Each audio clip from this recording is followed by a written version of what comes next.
In sight, multiple states, including Missouri, are warning money is running out to fund the Supplemental Nutrition Assistance Program, better known as SNAP. At 10, our Jordan Burrell is in studio breaking down how impacts to this program, Jordan, could cause even more issues in the future.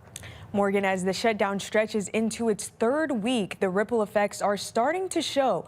Local food advocates say more families are showing up in need, and SNAP benefits haven't been suspended yet, as people are struggling to keep food on the table. Some organizations warn the crisis could also lead to a rise in homelessness this winter. You see all of these desserts?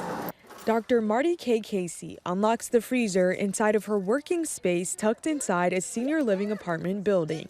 Every Thursday, she opens the doors for people to get free groceries, something she doesn't like to call a food pantry or a food bank. I could tell what's happening without even turning on the news, because we can tell here at the center by the uptick of individuals that are coming weekly to receive free groceries. With the possibility of SNAP benefits being suspended November 1st, Dr. Casey expects the number of families in need to grow. When we first started and they would come in and shop, it was almost as if they were being selective on maybe some of the items that they chose. Now they're filling their bags up. And so that tells me that for them, it's more almost like, I don't know what the future is going to hold. The demand is going up, but our supplies are still the same.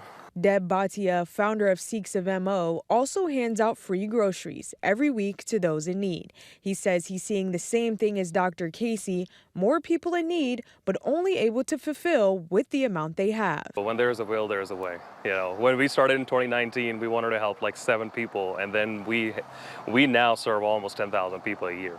And local partners expect to see more need this winter, especially in the St. Louis region, as the shutdown looms and the aftermath of the May 16th tornado continue. We really try to triangulate where we know we have pockets of federal workers, of contractors. Scott Air Force Base is in our territory, and so really looking to make sure we can support our Coast Guard, people who have been furloughed.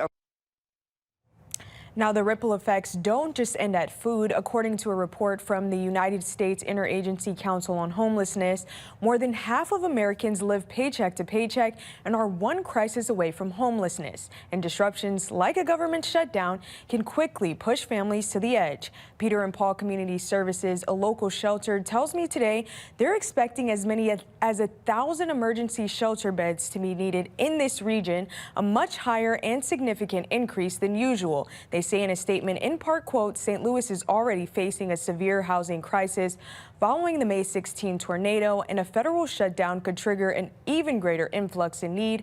As we head into winter, we are preparing for the increased need, end quote.